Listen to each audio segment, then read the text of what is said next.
comenzamos esta segunda masterclass dentro del gran ciclo de masterclass del arte de impartir yoga. Y bueno, ya nos metemos un poco en lo que es el presente de lo que es dar una clase. Es decir, una vez desde el momento en el que accedes a la sala y hasta que sales, ¿no? Sería un poco el, el espacio temporal que vamos a manejar en esta segunda masterclass, ¿vale? Y, y he querido, bueno, y hemos pactado un poco estructurarlo así, en guiar, observar y adaptar sin perder la estructura, ¿vale? Cuando hablo de estructura es un poco lo que planteamos en la Masterclass 1, que digamos que es ese periodo anterior a dar la clase, lo que es la preparación, ¿vale? Y que me he permitido hacer, bueno, un brevísimo resumen.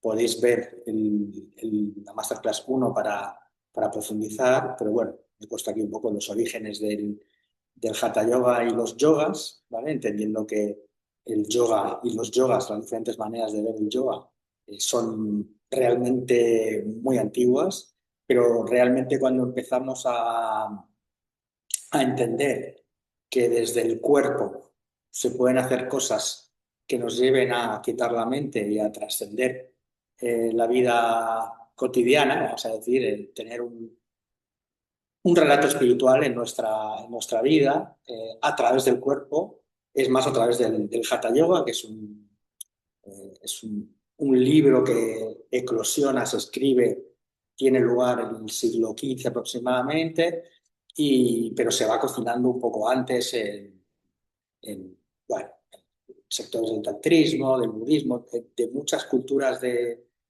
la India, incluso algunas más de, bueno, lo que sería Pakistán, Oriente Medio y demás, pues se van la relación del yoga con el sufismo, es decir, todo ese tipo de relaciones, muchas de ellas geográficamente cercanas, eh, eclosionan en la forma del Hatha Yoga, que es un poco el origen de lo que nosotros hacemos, el yoga más postural, donde las posturas y las asanas, como se llaman en yoga, están presentes, ¿vale? Y bueno, se descubre que el cuerpo ya no es únicamente un recipiente vacío y necesario porque vamos a trascender, sino que es desde ahí y desde esa, digamos, conservación y trabajo del cuerpo se puede encontrar una trascendencia.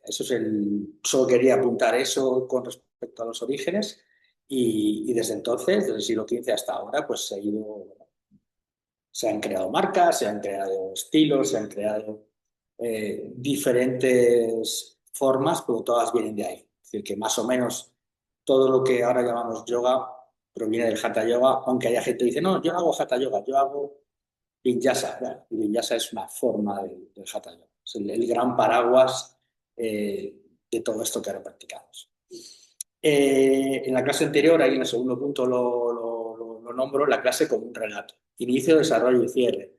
Bueno, siempre propongo que llevemos preparado una estructura, que pone debajo, que sostiene toda nuestra clase. Es decir, algo que preparemos donde hay un inicio, desarrollo, que puede ser una postura cumbre, una postura, digamos, la más compleja o la postura a la que queremos llegar, o simplemente un estado, una emoción, pueden ser muchas cosas. Ese relato puede estar compuesto de muchos elementos, eso lo podéis ver en la Masterclass 1, hacer ese inicio que sea preparatorio, el desarrollo con un punto culmen y después saber cerrar compensando toda la actividad que se ha hecho anteriormente para que la persona que entra en tu clase salga mejor a muchos niveles de lo que estaba, ¿no? Ese es un poco lo que vimos en el anterior masterclass.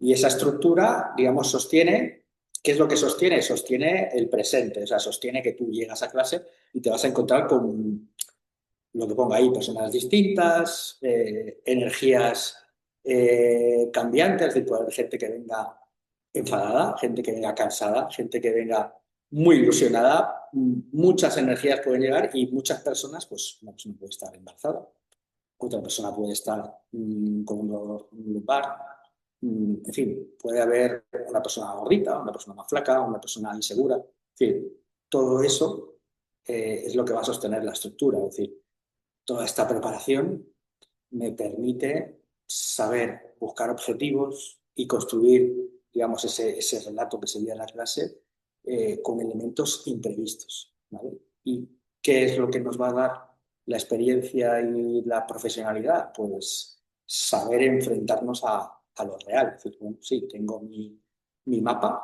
sé por dónde ir, sé orientarme, pero al final el territorio, que ya hablábamos en la clase anterior, es el que es. Y han venido una serie de personas y tengo que, bueno, asumir que están ahí y adaptarles la práctica. Sí, como decía en el título de Estamos de Plus, sin perder la estructura. ¿Qué es lo que busco? Pues voy a intentar dar lo que busco a las diferencias, a las diferentes situaciones que podemos encontrarnos.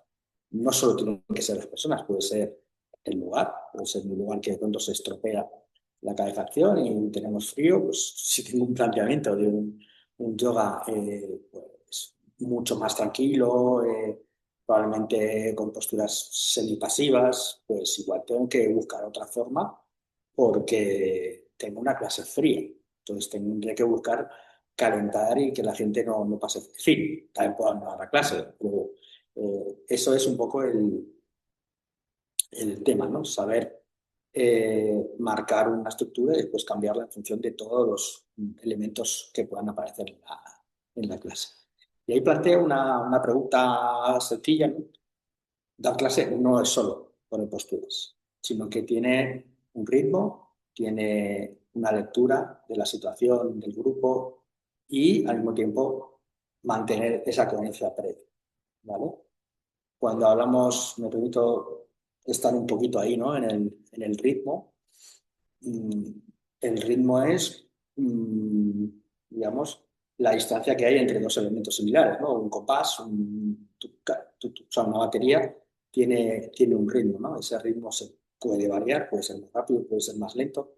Y tiene después una cosa que veremos que son las modulaciones. Es decir, podemos buscar dentro de un ritmo, que queremos tener un ritmo, pues en una clase fría, por ejemplo, calentar y que la gente vaya a un ritmo un poco más acelerado para que el cuerpo se caliente. Dentro de eso puedo buscar momentos de máxima, digamos, ritmo, donde la clase es más rápida, y en otros momentos donde bajar. Y esto es muy importante porque el sistema nervioso va a funcionar en extremos y también en partes medias de una situación, pero tiene que distinguir entre la acción poderosa y el soltar y el momento de relajar. Relajar y activar son dos elementos muy sencillos y quizás los que estéis escuchando esto penséis, bueno, pero claro, lógico, pues hay que saber distinguir entre descansar y estar activo. Pues yo creo que es uno de los, digamos, de las grandes carestías que nos enfrentamos cuando efectivamente ofrecemos una clase. Es decir, la gente no sabe soltar porque está activa todo el rato. Y cuando suelta, no está soltando realmente. Entonces, a veces llevar ciertos extremos en el ritmo puede ofrecer al alumnado pues un momento en el que realmente está tan cansada que se rinde. Su mente, su cuerpo se rinde y se queda planchada. O sea, decir, ¿no? En un término mucho más cotidiano, ¿no? Y ese ritmo que le demos nos puede ayudar a conseguirlo. ¿Vale? Hablo de este ejemplo, pueden ser otros. Puede ser gente que, todo lo contrario, que le cuesta activarse, es decir, que estén mayorcitos o estén acostumbrados a una cierta forma de vida y de pronto buscar esa activación se encuentra con una cierta rebelión.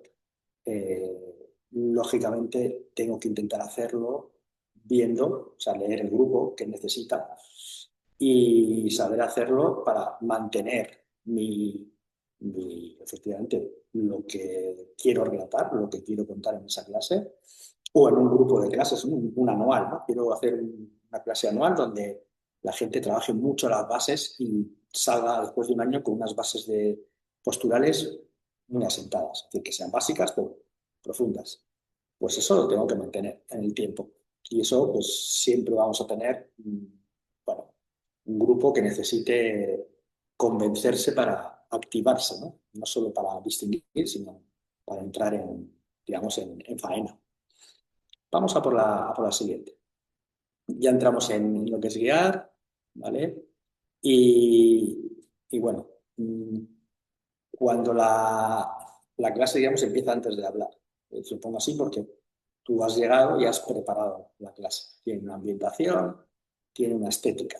La ambientación puede ser desde qué símbolos usas, qué elementos tiene. Yo, por ejemplo, aquí tengo lo que se llaman las curuntas, digamos, cuerdas que, bueno, esta sala dispone de esta facilidad. Si tengo mantas, si tengo ladrillos, mantas como estas. Me he prometido traer también qué soportes, qué tengo, qué elementos voy a traer. Y en la ambientación puede ser la temperatura, puede ser la estética, pueden ser los símbolos que añadas, puede ser el olor, es decir, si hay algún tipo de ambientación en ese sentido, si voy a poner pues el palo santo típico, si voy a poner... ten en cuenta que eso no gusta a todo el mundo y muchas veces traemos lo que a nosotros nos sirve y lo proponemos como algo, digamos, que a todo el mundo le va a gustar y no tiene por qué funcionar. Es decir, yo tiendo a pensar, si no conozco al grupo y me lanzo a una clase, intentar ser lo más neutro posible. No olores, no que huela mal, pero tampoco que huela un olor que igual a la persona le puede resultar invasivo. O sea, que estamos en una actividad física y el ritmo respiratorio puede aumentar y pues un exceso puede molestar. También lo que puede ser, lo que puedo dejar también, la música. Voy a usar música, voy a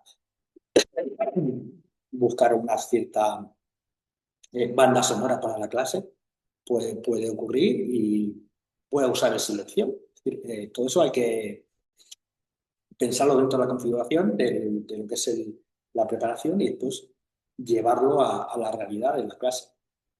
Si no conocemos el lugar ni demás, está bien preguntar, saber de qué eh, facilidades tiene e intentar, bueno, jugar con ellas en base a lo que vayas a proponerte. La temperatura es muy importante porque justamente se hace mucho frío, la gente va a terminar muy molesta y tenemos que buscar, pues eso, que tampoco haya un calor excesivo. No siempre llueve a gusto de todo el mundo, por eso considero que un término medio pues es importante. Ese término medio va a estar en relación con la situación que tenemos fuera. Estamos en invierno, estamos en verano.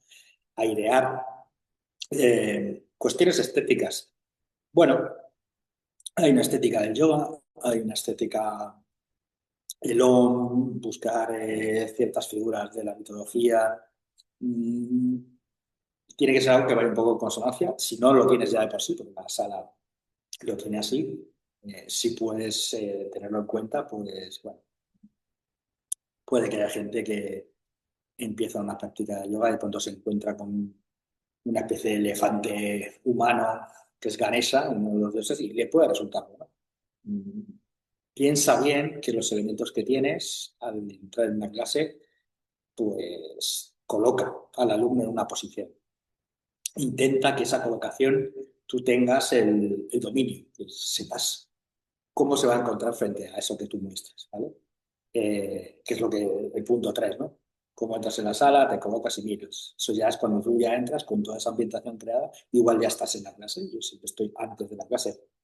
No me gusta llegar cuando la gente ya está sentada, sino estoy sentado, estoy de pie, saludo a la gente y la recibo, le pregunto algo, estoy callado y aparento una meditación profunda. ¿Cuál es tú mismo como profesor de yoga, cuál es tu colocación, ¿vale? Si vas a usar soportes, si vas a usar cuerditas, si vas a usar, igual tienes todas las estrellas colocadas ya con todos los elementos que se van a usar. Si no es así, pues lo vas diciendo subantando a la gente. Es decir, es la preparación de la clase y la presentación, ¿no? Eh, y bueno, buscar un poco tu estilo personal. Si eres una persona más mística o es más una persona dicharachera, en fin, creo que caben todas las posibilidades y creo que tienes que tener en cuenta, efectivamente, el alumnado con el que vas a estar y también una cierta relación contigo mismo y contigo misma. ¿Cómo te sientes tú cómodo o cómoda en el trato? Si eres cercano o no eres cercano. Eh, Evidentemente, yo he trabajado en prisiones de mujeres y no es el mismo talante con el que puedes ir a pues una clase de yoga en familia, en un pueblito. Es decir, hay diferencias como todo, pero guardas siempre una cierta relación íntima y personal contigo misma, donde te sientas cómoda. Porque si es una profesión la que quieres abordar, mejor abordarlo con algo que esté en relación con lo más profundo de ti. Es un trabajo pues muy teórico, pero justamente esa es la intención y claro, puede modificarse con el tiempo. En la experiencia, igual yo hace 20 años, pues no era la misma persona, exactamente, y no tenía las mismas experiencias. Y eso, bueno, pues marca. Y aquí también pongo el silencio también guía. Es decir, siempre tendremos a poner música al principio, tenemos digamos, sobrecargar el ambiente, porque de alguna manera nos viste, ¿no? Nos decora. Y a veces el silencio, una pared sin nada, un silencio, un espacio diáfano, permite que también el alumnado profundice en esa, pues hablaba de esa neutralidad que yo intento tener para que el protagonista sea el alumnado, es decir, que no tenga imágenes, elementos que distorsionen su preparación. O sea, estamos hablando de prácticas meditativas, entonces esa absorción de los sentidos, ir hacia adentro, profundizar. Si le pones música, le pones un Ganesha, una escultura gigante delante, en fin, si pones, eres muy proactivo, muy hablador, en fin, si recargas en la clase, pues yo creo que a veces responde más a una carestía profesional de la persona, es decir, que bueno, intentas llenar el vacío. Y yo propongo que sí, pero también puedes hacer que el vacío tenga protagonismo. Es más, creo que a largo plazo, en mi experiencia, es la clave, dejar espacio para que se integre también, ¿no? Algo integrar en el sentido de que la persona entienda lo que le has dicho y no tenga que estar en la mente todo el rato. Estamos haciendo actividades físicas, entonces la integración del cuerpo y de la postura y de las instrucciones se realiza en el silencio. Eh, También lo digo un poco, bueno, no sé vosotras y vosotros, pero yo tomo mejores decisiones cuando he descansado y he dormido. Es decir, a veces se toman decisiones por la noche, ¿no? Más que en el fragor de la información, de la batalla, de la clase, ¿no? Solo doy ese espacio al silencio, ¿vale? Vayamos a la siguiente. Bueno, la voz como herramienta. Una vez que ya ha ocurrido la presentación y estás guiando, que es lo que va este apartado, bueno, pues qué voz tienes, qué tonos. Y ahí hablamos del ritmo, ¿no? Y el tono y la modulación, fijaos. Voy a empezar por la claridad, es decir, lo primero, si no se te entiende, si tienes bueno, una forma de hablar muy atropellada, muy rápida, no vocalizas bien, pues eso hay que, como si fueras un actor, te puedes poner un lápiz en la boca, como hacen muchos actores, y buscar ahí pronunciar, ¿no? Es importante, es como tener una pluma y que no salga tinta. Si no es capaz de explicarte con claridad, también tener una mente clara, informada, pues si te has formado como profesora o como profesor, pues tienes esa voz que se va creando poco a poco, donde hay claridad tanto en la vocalización como en decir aquello que mejor entiende alguien. Es decir, intentar, estás con varias personas dando clase y ellos necesitan y ellas una claridad, ¿vale? Entonces, si yo digo lleva tu glúteo hacia atrás, se entenderá mejor que anteversión a la pelvis derecha, porque la gente no sabrá lo que es anteversión. Esto también ocurre muchas veces, personas que intentan también vestir sus palabras con términos técnicos, anatómicos, nombrar cosas en sánscrito para aparentar una cierta, bueno, eh, un sesgo de efectivamente soy profesional y sé. Y muchas veces una palabra mm, más chabacana puede ser muy útil. Eso es sobre la claridad. El ritmo y el tono de la modulación, voy a hablar de los tres. Es decir, hablamos del ritmo a lo principio de la clase. El tono puede ser más amable, puedo decir lleva tus pies o lleva tus piecitos, si eres más eh, rama sudamericana, puedes usar diminutivos. Yo creo que todo es válido, también en relación a cómo eres tú, de dónde procedes y cómo te quieres expresar, ¿no? Pero igual en una clase donde hay muchos guerreros, mucha verticalidad, mucha fuerza, pues decir, lleva tus piecitos hacia atrás, pues no, lleva tus pies hacia atrás, activa tus piernas, puedes cambiar el tono. ¿Sí? Y eso también, digamos, se modula. ¿Sí? Puedes incluso tener momentos de más guía, dirección y otras más guía, digamos, más azucarito, más dulce, más amable, ¿no? Dentro de eso puede haber muchas combinaciones, pero que tengas claro que tienes esa herramienta, que es tu voz, ¿vale? Es fundamental. Y la modulación sería justamente jugar a eso, jugar momentos en los que modulas una, un cierto ritmo más intenso y otros un ritmo menos intenso. Y también incluso puede haber puntos y aparte. Es decir, la gente igual notas que necesita un impulso y cambias la voz y subes y buscas que ese altibajo en la voz despierte un poco al grupo. Y ocurre incluso en cualquier tipo de narración, ¿no? En el cine, de pronto un ruido alto te sobresalta y te despierta hacia la siguiente escena. Esto es un poco igual. Buscar elementos con la voz que, bueno, te mantengan efectivamente con la atención de las personas, ¿no? Y también saber apartarte, y lo que hablábamos, dejar el silencio para que la persona viva sus posturas y su forma de entender el yoga, ¿no? Que también tenemos que dejar ese espacio. Claves pedagógicas, ahí lo digo, ¿no? Frases cortas, efectivamente, creo que usar una frase compuesta más fácil de decir, abrimos el pecho y cerramos los ojos. Que siente cómo se abre tu pecho y los ojos se van cerrando, llevando los pómulos. Si le metemos una complejidad, dejamos menos silencio, menos espacio, menos claridad. Al final es como una forma de escribir. Estaríamos hablando más de una escritura. Bueno, hay autores en la literatura que son más así, gente que es mucho más larga, frases compuestas que no te acuerdas de cómo empezó la frase, ¿no? Yo abogo por eso. Accesibilidad en tu lenguaje. Un mensaje a la vez. Que busco diciendo lo que digo, que eso quede claro. Que también esos mensajes, esas frases pueden salir de lo que tú ves. Por eso tienes que tener, como pongo ahí, un oído dentro y un oído fuera. Tengo mi estructura, por lo tanto veo una rodilla que está mal colocada y que se tiene que estar haciendo daño. Entonces doy una instrucción. No necesariamente doy a la persona y le cojo la rodilla y se la muevo, que sería lo más sencillo, ¿no? Sino que uso un término general, lleva tu rodilla hacia atrás, para que los que no estén atrás, pues lo hagan y los que ya están atrás, pues tampoco van a cambiar mucho. O sea, puedes dar una instrucción como general, aunque tengas claro que es una instrucción concreta para una de las personas. Y bueno, yo tengo esa nombre aquí, ¿no? Menos explicación, más experiencia. Entonces necesitas una verborrea compleja.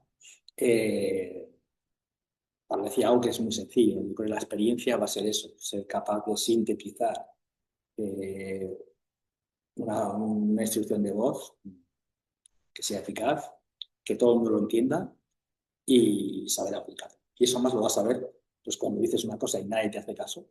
Pues dices, esto no, la gente no lo ha entendido, es que son 15 contra ti, o sea, algo no ha ido bien.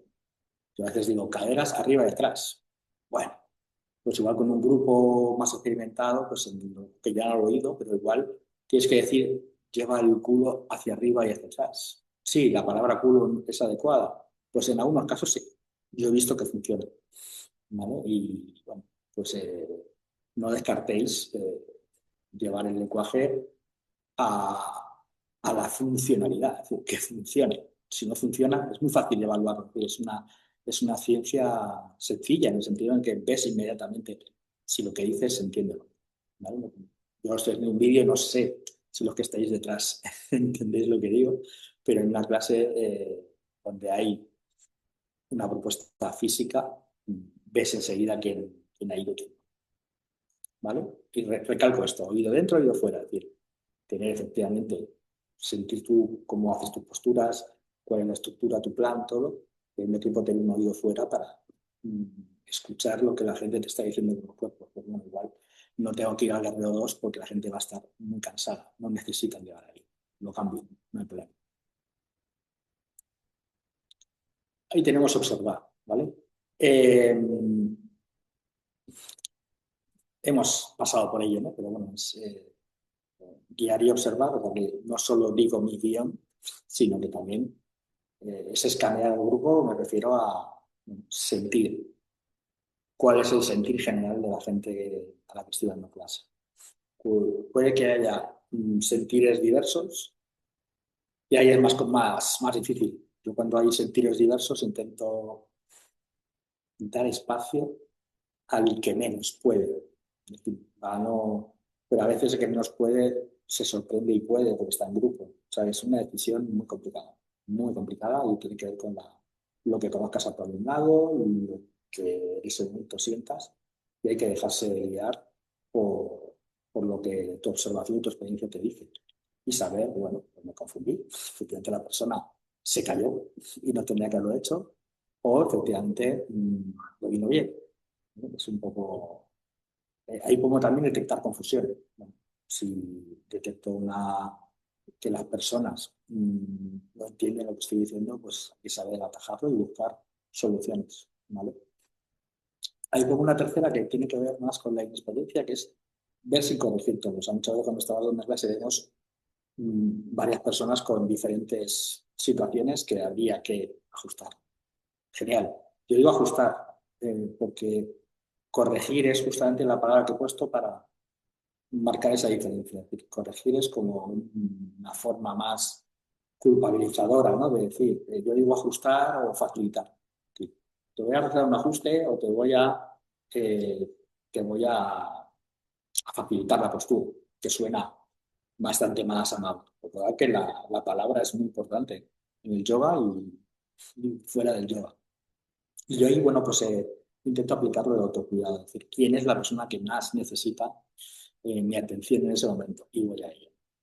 No tampoco todo el rato, porque pues, alguien se puede sentir no es hacer nada, también tienes que verlo, cómo reacciona frente a tu ajuste, si eh, bueno, pues acepta lo que le propones, ya sea manualmente o verbalmente, que no se sienta culpabilizado, ¿no? Es un poco lo que yo huiría y más llevarlo hacia el cuidado y también tu propio autocuidado. Una vez más, observarte a ti. Y si no has calentado, no has preparado las posturas, igual ponerte a hacer posturas complejas, pues a largo plazo no te va a hacer muy bien. Y muchos fisioterapeutas tratan profesoras y profesores de yoga que no van a decir que tienen lesiones, pero tiene que ver con eso, no con una mala praxis, sino bueno, pues que preparas tus clases y no te preparas, no llevas autocuidado. ¿Vale? Es importante esa oreja dentro, oreja fuera. Escuchar sabiendo que tienes efectivamente una estructura y improvisar sobre esa estructura, no simplemente pues ahora lo cambio. Ocurrirá, que no digo que a veces pues no encuentras una solución y tienes que seguir hacia adelante. Esto es como una película, ¿no? Se está grabando y tienes que sacar la clase hacia adelante. Pero bueno, si tienes en tu oído dentro y sabes lo que buscas de la gente, con la experiencia encontrarás siempre, bueno, pues alguna opción. Ahí tienes ajustes verbales, bueno, pues es importante y máxime ahora en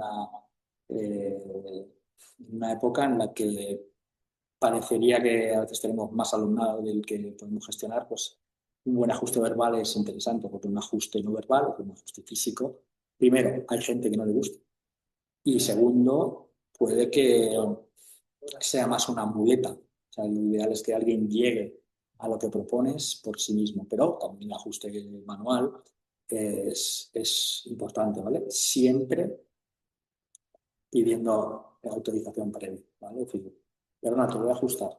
¿Puedo ajustarte? La persona dice que sí y ya delante de la clase hay como una autorización, un contrato verbal, en donde puedes tocar y ajustar para que la gente se sienta cómoda, se sienta segura, se sienta no juzgada y tú también puedas hacer tu ajuste, que es algo que se gana. Evidentemente, cuando ves por primera vez a alguien, no le das un abrazo y dos besos enseguida. Dependerá en qué contextos. Esto es igual. Es ganarte la confianza y buscar efectivamente esa autorización, ¿vale? Ese consentimiento de la persona. Opciones visibles. También lo que puedes hacer es mostrar. Esto es una parte que podría llevar más tiempo, pero bueno, es decir, tú que muestras, que no muestras en una clase, es importante efectivamente hablar y también es importante mostrar físicamente porque hay, yo diría, 3 o 4 formas de aprender. La visual, efectivamente miro al profesor o a la profesora e imito, que está muy bien. Otra puede ser efectivamente el oído, el entendimiento, lo que la guía verbal. Y otra que puede ser justamente la táctil, es decir, como alguien me gira el brazo y eso se me queda. Lo aprendo desde el contacto. Para mí esas 3 son, quizá hay otras formas, pero las 3 básicas para mí son estas, ¿no? Y también saber tú cuáles son tus puntos fuertes. Yo, desde luego, curiosamente, estoy creo que bien en las 3, pero me gusta mucho el tacto. O sea, a mí el que alguien me lleve los hombros hacia atrás y con cariño, me hace aprender el movimiento. Es algo personal. Y ahí pongo eso, cambios mínimos y pacto máximo. Muchas veces queremos ajustar a la persona en esa guía y observando y que todo esté bien, lo que hablábamos al principio, ¿no? Ver sin corregir todo.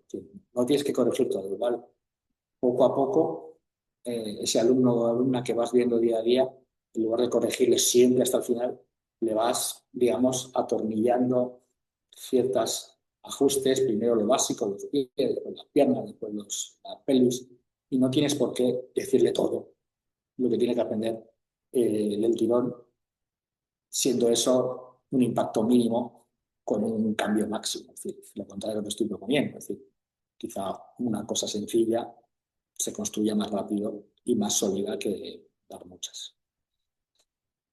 Bueno, vamos a la siguiente. Eh, Aquí pongo eso, el contacto físico, ¿no? Para profundizar un poco más. Eh, los casos habituales en los que uno se puede enfrentar a un contacto físico puede ser cuando alguien va muy rápido, es decir, pues igual tienes que ir y ajustar y buscar a través del tacto eh, que la persona pare un poco, ¿no? Que no vaya tan extremadamente rápido, incluso a veces van un poco digamos, a su práctica. Es decir, es absurdo que tengas lo que se llama yo yoga sadhana, una práctica personal, y llevarla a una clase donde hay un guía. Es decir, otra cosa es que tú sepas y que adaptes tu postura para que lo que te propone el profesor o la profesora te venga bien. Eso también es sabiduría. Pero alguien que de pronto se pone a hacer el pino en medio de una clase cuando todo el mundo está tumbado, pues no tiene sentido. Y hay que saber pararlo también desde el contacto verbal y desde el contacto físico. ¿Vale? Perdona, pero baja un poco tu energía.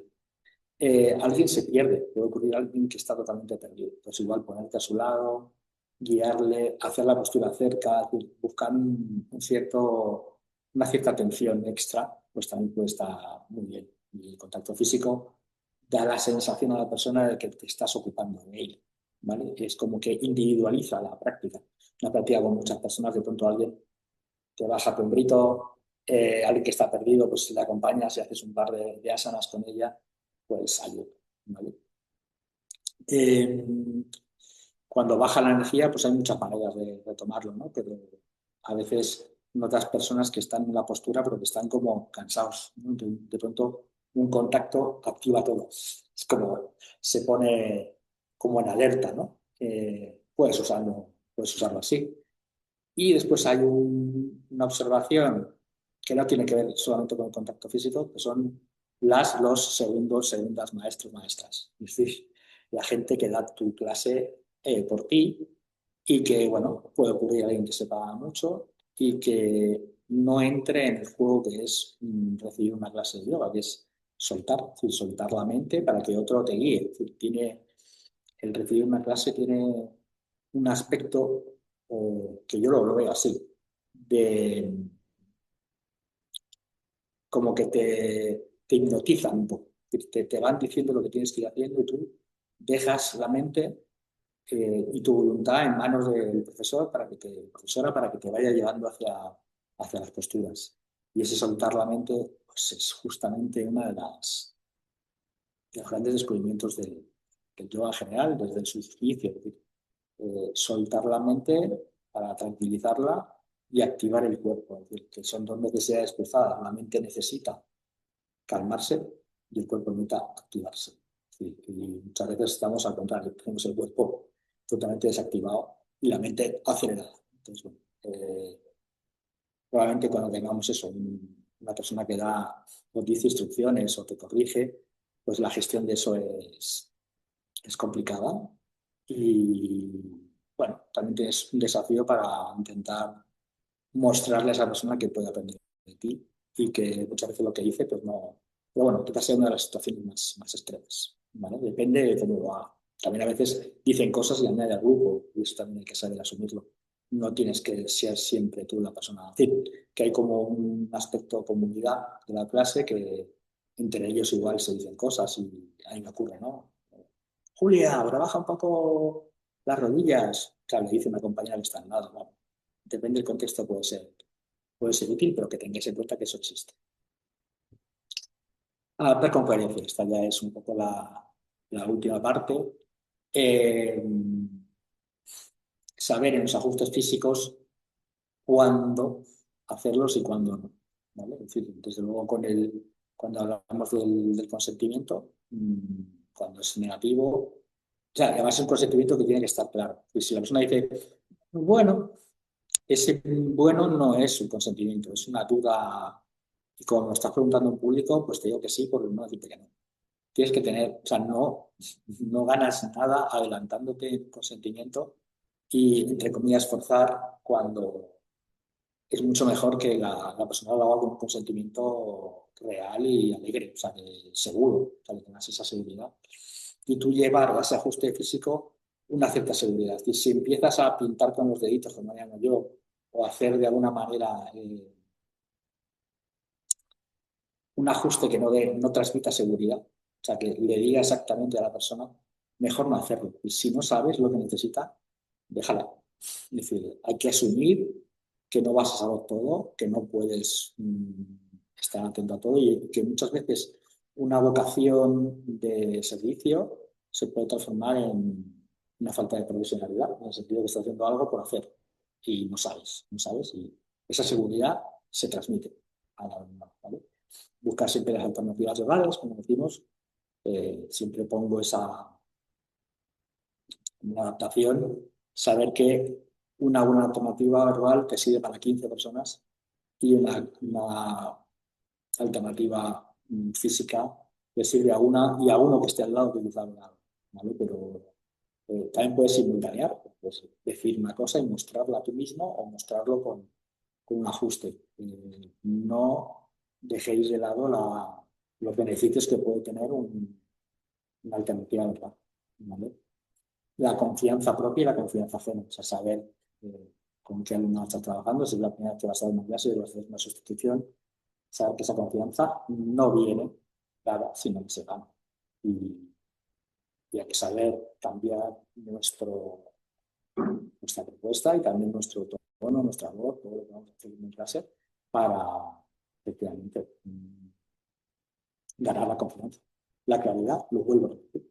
O sea, tener la sensación de que no solo tú te entiendes, sino que este eje voz-cabeza funciona, sino que tu voz, el medio en que está, si hay ruido, si alguien hace ruido mientras lo estás diciendo, que el mensaje llegue de una manera clara y eficaz. Y tienes maneras siempre de una cierta honestidad y decir esto no funciona y esto sí funciona. ¿Qué ha funcionado hoy? Vamos a ver si funciona mañana. Y eso es lo que te va dando la experiencia. Una serie de situaciones en las que repetitivamente algo sucede, que es un poco estructura de la ciencia, ¿no?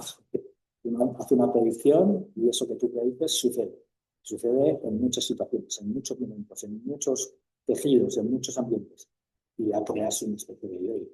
Pues esto es un poco, digamos, el diccionario de bolsillo de la profesora de interés superior. De esencia estable, ¿qué significa eso? Mm, no buscar extremos en el comportamiento, sino buscar, si eres una persona alegre, pues mantener una alegría más o menos estable, aunque haya momentos de modulación, pero no buscaría grandes estridencias por lo mismo, porque es como más revestimiento, más decoración y el protagonista no eres tú. No eres tú haciendo una masterclass online donde la gente te va a escuchar y va a ver, sino el que tiene que ser protagonista de su práctica es cada persona. Y por eso el silencio te calla a ti y permite que hable, ¿no? Pues esa generosidad y esa huida de tu propio ego, que es pues, consustancial a nuestra profesión, es fundamental. El saber quién es. Claro, en el caso de una masterclass también lo importante es que vosotros y vosotras entendáis, ¿no? lo que estoy diciendo. Pero bueno, puedes tener otras.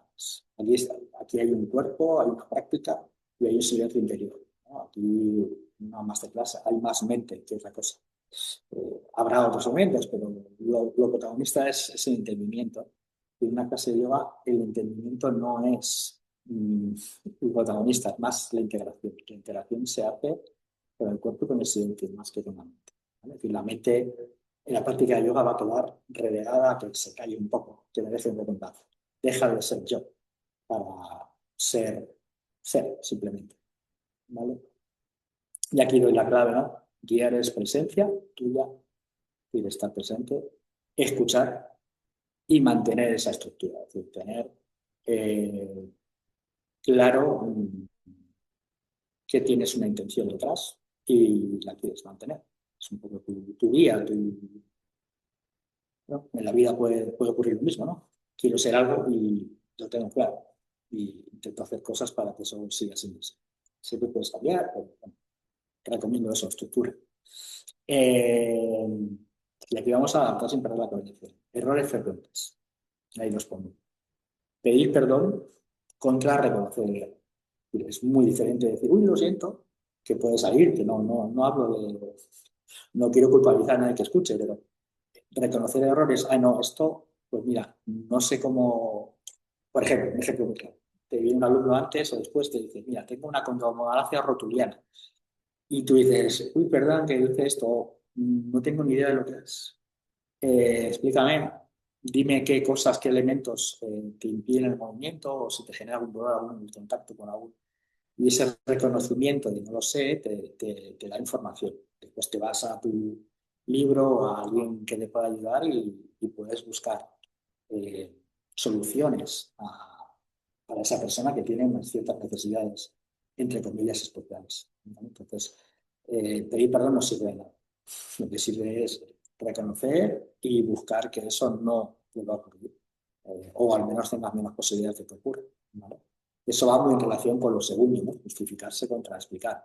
Claro, si me justifico, no es lo mismo que explicar, oye, mira, pues esto no lo he estudiado, no lo conozco y me encantaría entender qué es lo que es para poder ayudarte. Justificarse, no, es que no tiene ni idea, lo siento. O sea, hay como una cierta relación entre la justificación y el pedir perdón. Y es una oportunidad, el error, para aprender y te la puedes perder. Esa oportunidad si no hay un reconocimiento profundo, ¿no? y un aprendizaje. Es decir, tienes que estar dispuesto a aprender. Es decir, no estás ahí como una persona que sabe todo, sino que te vas a encontrar con las cosas más valiosas. Imaginaos, yo soy profesor entre otras muchas cosas, de yoga terapéutico y en el terapéutico te puedes encontrar cosas que se acaban de inventar. Es decir, elementos de salud, de anatomía, incluso temas mentales que son complejos. O sea, una persona que tiene ansiedad, dejarlo en esa base, en la postura final, 15 minutos sin hacer nada puede ser un grave problema. Y eso tienes que saberlo y darte cuenta. Por eso, observar, ¿no? Observar y ver si la persona está inquieta. ¿vale? No puedes estar mirando el móvil cuando se ha acabado la clase y la gente no acabó la clase. Estás en esa salida, ¿no? Final. Es importante estar atento en todo momento, ¿vale? Y después, bueno, es, con todo lo que he dicho, no tiene mucha profundidad. Dudar en voz alta contra medir que no sabes. Es lo mismo que hemos estado viendo. Decir, ay, pues no sé. No, no lo sé y quiero saber. ¿Vale? Eso es un poco el error que yo, bueno, veo a mi vida. También porque lo he vivido. Sí. No hay otra experiencia mejor que la de haberla vivido. Integración. Una buena clase se siente seguro. Y eso tienes que... Se siente que la gente, si de pronto tienes un toque de humor, que yo lo uso, hay participación, o sea, integra mucho el humor o ciertos momentos o preguntar. ¿Y esto se entiende? Sí, sí. O sea, cuando la clase se siente segura, en general, pues es importante. Y hay una cierta retroalimentación. Y a veces es un error no saber ver eso. O sea, cómo funciona el grupo. Si el grupo, como pone ahí, confía, ¿vale? Y si el grupo confía, el cuerpo también responde. Es decir, las personas van a hacer todo de una manera más orgánica. Y, por eso son clases comunes. O sea, vamos a buscarle las ventajas, ¿no? de ese hecho de que sea una clase común para que la experiencia, las adaptaciones, los errores tuyos y de otros sirvan a otra persona, ¿no? Eso es incluso para temas compasivos, entender que cuando tú te sientes mal y ves a otro alumnado que está peor que tú. No es que sea una, bueno, mal de muchos, no sé, no recuerdo el dicho, eh, pero sirve para entender que hay personas que igual tienen limitaciones mayores que las tuyas y que están ahí. Y eso pues te refuerza y a la persona pues también le refuerza a ver personas que igual estaban con unas ciertas dolencias y después ya no lo están. Pues eso es básico, ¿no? No estamos hablando de iluminación y de grandes, sino sensaciones de estar un poquito mejor con nosotras mismas y con nuestro cuerpo. Muy bien, pues nada, os agradezco mucho la escucha. Esto es un poco básicamente lo que suele suceder en una clase y los elementos en los que nos vamos a enfrentar. Y no he profundizado demasiado en lo postural, es decir, en la postura del profesor, pero bueno, en general, por terminar un poquito, siempre intenta ser un cierto ejemplo de cómo sentarte, de cómo está tu columna, pero también darle una cierta humanidad. Y a veces hay una cierta estética del yogi perfecto. Yo pues estoy lejos de serlo y estoy contento de que sea así, porque la figura, el modelo perfecto, pues lleva a la persona a un cierto alejamiento, ¿no?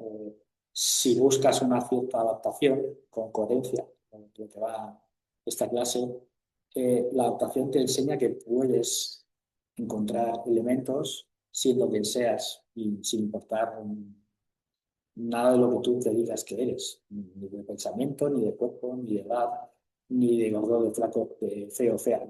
Donde tú te consideres, todos esos elementos antagónicos hay que ir dejándolos fuera de la clase. Justamente el yoga pretende unir ciertos elementos y relativizar la mayor parte de ellos. Y, y cambiar ese input en la conciencia de las personas, pues tiene que ver también cómo tú te muestras en clase con rigor y a veces con humanidad y con, pues eso, reconociendo un error, con falibilidad y con cierta manera mostrar tus vulnerabilidades y por otra mostrar tus fortalezas, como no. Es decir, es hermoso compartir y eso te va a acercar al alumnado tarde o temprano.